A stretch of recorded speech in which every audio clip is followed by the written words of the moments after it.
बिस्मिल्लाहिर्रहमानिर्रहीम। अस्सलाम वालेकुम। मेरा नाम मोहसिन है और इस्लामिक बैंकिंग की एक नई वीडियो में मैं आपको खुशामदीद कहता हूँ।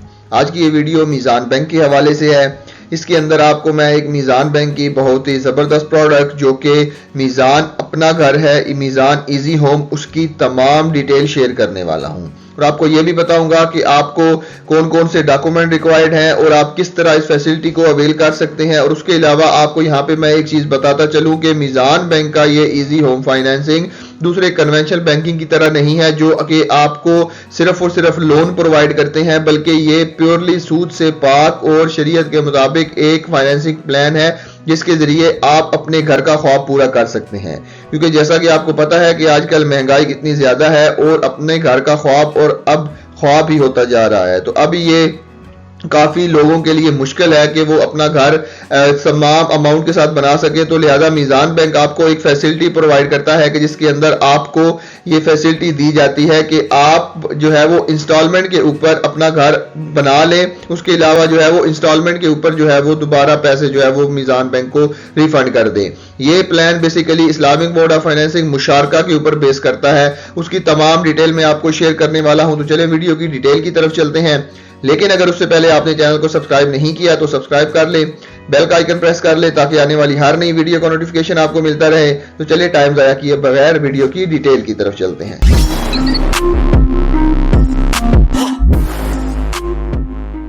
जी तो दोस्तों, मीज़ान बैंक का मीज़ान इजी होम एक बहुत ही ज़बरदस्त प्रोडक्ट है जो कि आपको इस्लामिक होम फाइनेंसिंग प्रोवाइड करता है जिसके अंदर सूद शामिल नहीं होता।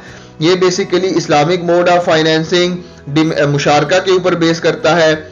मुशारका यहाँ पे मैं आपको बताता चलूँ कि एक पार्टनरशिप का एग्रीमेंट है कि जिसके अंदर दो ओनर एक प्रॉपर्टी के जॉइंट ओनर कहलाते हैं। इसलिए इसको ये कॉन्ट्रैक्ट जो है वो डिमिनिशिंग मुशारका कहा जाता है कि इसके अंदर होता है कि बैंक आहिस्ता आहिस्ता आपको अपना हिस्सा सेल कर देता है और इस कॉन्ट्रैक्ट से खारिज हो जाता है, प्रॉपर्टी आप बाद में आपके नाम हो जाती है। तो बेसिकली ये कॉन्ट्रैक्ट काम कैसे करता है, जिस तरह आपको दूसरे बैंक लोन प्रोवाइड करते हैं, बैंक आपको लोन प्रोवाइड नहीं करता बल्कि वो आपको जॉइंट पार्टनरशिप यानी कि जॉइंट ओनरशिप के अंदर आता है। फॉर एग्जांपल, आपके पास अगर 50 लाख रुपए है या एक प्लॉट है जिसके ऊपर जिसकी मालियत जो है वो 50 लाख रुपए है, आप उसके ऊपर घर तामीर करवाना चाहते हैं लेकिन आपके पास पैसे नहीं है, तो आप मीज़ान बैंक के पास जाते हैं तो उसको कहते हैं कि मेरे पास ये प्रॉपर्टी है, इसकी इतनी वैल्यू है, तो मुझे इस वैल्यू के बदले में इतना जो है वो मुझे पैसे चाहिए ताकि मैं घर बना सकूं। तो मीज़ान बैंक भी फॉर एग्जांपल आपको 50 लाख रुपए की कंट्रीब्यूशन करता है, तो लेकिन इसमें फर्क ये है कि दूसरे बैंक आपको सिर्फ लोन प्रोवाइड करते हैं जबकि मीज़ान बैंक आपको जॉइंट ओनरशिप होता है। उसके बाद यानी कि प्लॉट आपके नाम पे था तो जो घर बनेगा वो आपके और मीज़ान बैंक दोनों के नाम पे होगा। तो फिर मीज़ान बैंक 50 लाख रुपए जो मीज़ान बैंक आपको देगा उसके फॉर एग्जांपल उसके जो है वो हिस्से कर लिए जाएंगे। फॉर एग्जांपल आप ये लोन जो है वो 20 साल के अंदर चुकाना चाहते हैं, तो 20 साल के अंदर कितने महीने होते हैं, 240 महीने। 50 लाख रुपए को 240 से डिवाइड करके उसके यूनिट बनाएंगे और हर महीने आप एक यूनिट परचेज करते जाएंगे और उस यूनिट का मीज़ान बैंक जो है वो रेंट आपसे चार्ज करेगा। तो आप हर महीने रेंट देंगे, उसके बाद यूनिट परचेज करेंगे, तो आपको जो है वो उसके अलावा आपको 20 साल के बाद पूरे का पूरा घर आपके नाम पे हो जाएगा। तो ये बेसिकली डिमिनिशिंग मुशारका है। ये काम इसकी प्रॉपर कैलकुलेशन भी अभी मैं आगे चल के आपको करके दिखाता हूं। तो इसकी की फीचर्स ये है कि आपको हाईएस्ट फाइनेंसिंग अमाउंट प्रोवाइड की जाती है। तो maximum finance against property value, जैसा कि मैंने आपको बताया कि आपकी प्रॉपर्टी की इतनी वैल्यू है उसके अगेंस्ट आपको मैक्सिमम जो है वो फाइनेंस प्रोवाइड किया जाता है। उसके बाद flexibility to make partial prepayments, जैसे इंस्टॉलमेंट की जो मैंने बात की, प्री पेमेंट्स की बात की, उसके अंदर भी आपको काफी ज्यादा फ्लेक्सिबिलिटी प्रोवाइड की जाती है। उसके बाद शरिया के मुताबिक आपको जो है वो तकाफुल की फैसिलिटी भी प्रोवाइड की जाती है और अफोर्डेबल इंस्टॉलमेंट की फैसिलिटी भी आपको प्रोवाइड की जाती है।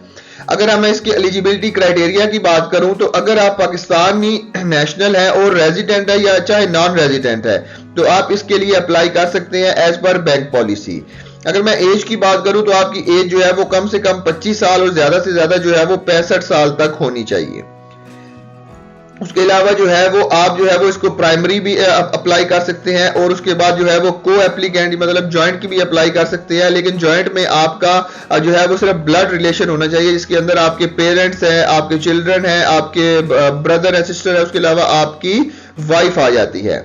उसके अलावा अगर हम इनकम की बात करें तो है कम से कम जो ग्रॉस इनकम जो है वो 50,000 रुपया पर मंथ जो सैलरीड पर्सन है। लेकिन उसके अलावा जो अपना काम करते हैं मतलब बिजनेसमैन है, उसके लिए 1 लाख रुपया जो है वो पर मंथ इनकम जो है वो रिक्वायर्ड है। आपको कितने साल के लिए जो है वो आपकी जॉब होनी चाहिए? अगर आप सैलरीड पर्सन है तो परमानेंट जॉब है तो आपको 2 साल तक जो है वो आपकी वर्क हिस्ट्री होनी चाहिए। और अगर आप जो है वो कॉन्ट्रेक्चुअल एम्प्लॉई हैं तो कम से कम 2 साल जो है वो आपके काम की हिस्ट्री होनी चाहिए और टोटल एक्सपीरियंस आपका 4 साल होना चाहिए। अगर आप बिजनेस करते हैं तो आपका कम से कम बिजनेस जो है वो 3 साल तक होना चाहिए। उसके अलावा आप कौन कौन सी प्रोडक्ट अप्लाई कर सकते हैं? अगर आप घर खरीदना चाहते हैं तो फिर भी उसको अप्लाई कर सकते हैं। अगर आपके पास प्लॉट है तो उसके ऊपर घर बनाना चाहते हैं तो फिर भी आप अप्लाई कर सकते हैं। अगर आप घर की रेनोवेशन करना चाहते हैं तो फिर भी ये प्लान आपके लिए है। उसके अलावा जो है वो आप अगर रिप्लेस करना चाहते हैं अपनी मॉर्गेज की फैसिलिटी को, उसके अलावा अगर आप जो है वो अगर आप फॉर एग्जाम्पल समझते हैं कि मेरा घर छोटा है, उसको मैं चेंज करना चाहता हूं, तो फिर भी आप उसको अप्लाई कर सकते हैं। तो बेसिकली जैसा कि जो मैंने मॉडल आपको बताया था वो यूएमआई मॉडल है और सेटअप मॉडल है। इसके अंदर जो है वो डिमिनिशिंग मुशारका की फैसिलिटी आपको अवेलेबल है। तो जिसके अंदर मैंने आपको बताया था कि बैंक जो है वो अपने शेयर को यूनिट के अंदर डिवाइड कर देता है। तो ये कस्टमर के लिए इजी है। मतलब 50 लाख रुपया बैंक से आपने अभी ले लिया है तो आपने उसको वापस 20 साल के अंदर करना है और वो भी इंस्टॉलमेंट की सूरत में। तो इसलिए बैंक उसको यूनिट बना लेता है और हर यूनिट जो है वो जब आप परचेज करते हैं तो उसमें बैंक का हिस्सा जो है वो कम होता जाता है। तो अगर जो है वो ये प्रॉफिट रेट भी है तो मीजान बैंक प्रोवाइड मार्जिन इनडायरेक्टली को रिलेटेड टू मार्केट है। मतलब जो प्रॉफिट मीजान बैंक आपसे चार्ज करेगा वो डायरेक्ट जो है वो मार्केट से रिलेटेड होगा। ऐसा नहीं है कि मीजान बैंक आपसे कुछ ज्यादा प्रॉफिट चार्ज करेगा। अब मैं आपको इसका फतवा भी दिखा दूं कि जो मीजान बैंक के इजी होम फाइनेंस का फतवा है, आप इसको जनाब देख सकते हैं कि मीजान बैंक के पास प्रॉपर फतवा भी अवेलेबल है। तो उसके अलावा अब जो है वो मैं आपको इसका एप्लीकेशन का प्रोसीजर बताता हूं। सबसे पहले आपने जो है वो अपनी एप्लीकेशन सबमिट करनी है। सबमिट करने के बाद आपने ये साथ में डॉक्यूमेंट अटैच करने हैं। डॉक्यूमेंट कितने हैं आप यहाँ पे जो है वो चेक कर सकते हैं, काफी ज्यादा लंबी लिस्ट है। आप यहाँ पे इसको भी डॉक्यूमेंट जो भी चेक कर सकते हैं। मेन जो डॉक्यूमेंट आपको चाहिए वो आपका ओरिजिनल आईडी कार्ड चाहिए और उसके अलावा आपका जो है वो यूटिलिटी बिल और सैलरी स्लिप वगैरह आपकी चाहिए होगी। उसके अलावा मीजान बैंक आपको जो है वो वेरिफिकेशन प्रोसेस मीजान बैंक का स्टार्ट हो जाता है। उसके बाद जो है वो जो लीगल डॉक्यूमेंटेशन है मीजान बैंक ने वो करनी होगी। उसके अलावा जो है वो अगर आपकी वैल्यू आपकी प्रॉपर्टी की जो है वो वैल्यू लगवाई जाएगी। ये तमाम प्रोसीजर फाइनल करने के बाद आपको जो है वो मीजान बैंक और आपके दरमियान में एग्रीमेंट हो जाएगा। तो अभी जो है वो प्रोसेसिंग चार्जेस की अगर हम बात करें तो प्रोसेसिंग चार्जेस मीजान बैंक के जो है वो 8,000 रुपए है अगर आप सैलरीड पर्सन है फिर भी, अगर आप बिजनेसमैन है फिर भी। और एफईडी यानी कि फेडरल एक्साइज ड्यूटी जो इसके ऊपर 16% जो है वो चार्ज होगी वो 1280 रुपए है। उसके अलावा जो लीगल चार्जेस वगैरह है वो एट एक्चुअल उस टाइम पे आपको दिए जाएंगे और जो है वो प्रॉपर्टी की वैल्यूएशन के वो चार्जेस हैं वो भी उस वक्त की जो है वो एट एक्चुअल में आपको देने पड़ेंगे। उसके अलावा अभी हम जो है वो इसकी कैलकुलेशन करते हैं। यहाँ पे आपको मैं एक बात बताता चलूं कि मुझे कुछ दिनों पहले भी एक कमेंट आया था कि वो साहब कह रहे थे कि मुझे एक बंदा फेसबुक पे मिला है, वो कह रहा है कि मैं आपको मीजान बैंक का लोन अप्रूव करा के दे सकता हूं, मैं 10,000 लूंगा या 15,000 लूंगा। तो आपको मैं यहाँ पे बताता चलूं कि मीजान बैंक इस तरह लोन नहीं देता। आपने किसी बंदे को भी, चाहे आप फेसबुक पे उससे मिले, चाहे आप कहीं भी मिले, कोई भी पैसे नहीं देने हैं क्योंकि ये फेक बंदे होते हैं। आपके पैसे लेके आपको फिर जो है वो कोई चीज भी नहीं दी जाती। अगर आपको कोई भी चीज रिक्वायरमेंट है मीजान बैंक के लिहाज से तो आप जो है वो मीजान बैंक की ब्रांच को विजिट करें। सिर्फ और सिर्फ मीजान बैंक की ब्रांच से ही आपको सही इंफॉर्मेशन मिल सकती है। उसके अलावा किसी भी किस्म के ऑनलाइन प्लेटफॉर्म पे आपने ना ही किसी को पैसे देने हैं और ना ही किसी से कमिटमेंट करनी है कि वो आपको कोई लोन वगैरह पास करवा के दे। तो यहाँ पे मैं आपको मीजान इजी होम का कैलकुलेटर है, यहाँ पे मैं आपको एक कैलकुलेशन करके दिखा देता हूँ। अगर आप सैलरीड पर्सन है तो हमने वो चूज कर लिया। उसके अलावा जो है वो हम क्या करना चाहते हैं, हम जो है वो जनाब कंस्ट्रक्शन करना चाहते हैं। हमारे पास एक प्लॉट अवेलेबल है, उसके ऊपर हम कंस्ट्रक्शन करना चाहते हैं। हमने 20 साल का जो है वो एग्रीमेंट किया है बैंक के साथ। तो हम UMI है, अनइक्वल मंथली इंस्टॉलमेंट हमारी है। तो फॉर एग्जांपल ये है जी हमारी जो है वो प्रॉपर्टी की वैल्यू क्या है। प्रॉपर्टी की वैल्यू हमारी जो है वो 50 लाख रुपया मैंने यहाँ पे लिखी है, और मुझे लोन कितना चाहिए, वो भी 50 लाख रुपए चाहिए। उसके अलावा जो है वो नंबर ऑफ, उसके बाद इसको मैंने एक चूज कर लिया। अब जो है वो मैं यहाँ पे कैलकुलेट करता हूँ। तो हमारी जो स्टार्टिंग रेंट हमारा जो बनता है वो बनता है जी 1,01,000 रुपया। तो उसके बाद जो हमारे जो मीज़ान बैंक के यूनिट बनते हैं वो बनते हैं 228 रुपया। मतलब एक साल के लिए मीज़ान बैंक ने कोई यूनिट आपको चार्ज नहीं करेगा। फिर उसके बाद 19 साल के अंदर आपके 50 लाख को उन्होंने 19 साल के ऊपर डिवाइड किया है, तो ये 228 यूनिट बन गए हैं।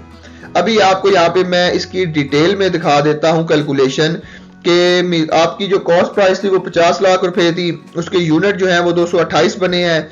यूनिट की प्राइस जो उन्होंने एक यूनिट की है वो 21,930 रुपए है, और मंथली जो रेंट है एक यूनिट का वो बना है आपका 4,443 रुपए। इसको मल्टीप्लाई करें तो टोटल रेंट आपका जो बन जाएगा वो 1,01,000 रुपया बन जाएगा। तो बैंक आपको जो प्रॉफिट चार्ज कर रहा है वो 24.24 का प्रॉफिट चार्ज कर रहा है। ये एस्टिमेटेड प्रॉफिट है। अभी आप यहाँ देख सकते हैं कि आपकी टोटल अमाउंट जो है वो 50 लाख आपने ली थी, कि पहले साल आपने जो है वो सिर्फ रेंट और तकाफुल की अमाउंट देनी है, जो कि बन जाती है 1,02,000 रुपए। ठीक है, अब दूसरा साल जब स्टार्ट होता है तो आपने जो है वो रेंट भी पे करना है, एक यूनिट भी परचेज करना है और तकाफुल भी देनी है। तो 1,24,000 रुपए आपने पे करने हैं। तो ये देख ले बैंक की अमाउंट, जो बैंक की ऑनरशिप है वो कम हो रही है, और बैंक के यूनिट भी जो है 228 से 227 हो गए हैं। फिर अगले महीने 226, या जैसा कि आप देख सकते हैं 20 साल के बाद जो है वो बैंक के यूनिट जो है वो बिल्कुल जीरो हो जाएंगे, और आपको एट द एंड सिर्फ और सिर्फ जो है वो 22,827 रुपए पे करना पड़ेंगे। तो ये बेसिकली एग्रीमेंट इस तरह का है कि आपको एक महीने करके बैंक के यूनिट परचेज करने हैं और आपको मंथली रेंट भी देना है। और आप यहाँ पे देख सकते हैं जब आपने एक यूनिट बैंक का परचेज किया है तो आपका मंथली रेंट भी कम हो गया है। इसी तरह आपने जो है वो अगर 8 यूनिट परचेज किए हैं तो आपका रेंट भी जो है वो 1,01,000 रुपए से 97,000 रुपए तक आ गया है। तो ये बेसिकली इस तरह काम करता है डिमिनिशिंग मुशारका के ऊपर, जो कि प्योरली हलाल और सूद से पाक एग्रीमेंट है। तो इस तरह आप अपने घर का ख्वाब मीज़ान बैंक के साथ पूरा कर सकते हैं। तो आज की इस वीडियो में बस इतना ही था। मुझे उम्मीद है आपको आज की वीडियो पसंद आई होगी। मिलते हैं इसी तरह की एक और इन्फॉर्मेटिव वीडियो के साथ। तब तक के लिए अपना बहुत ख्याल रखिएगा। अल्लाह हाफिज।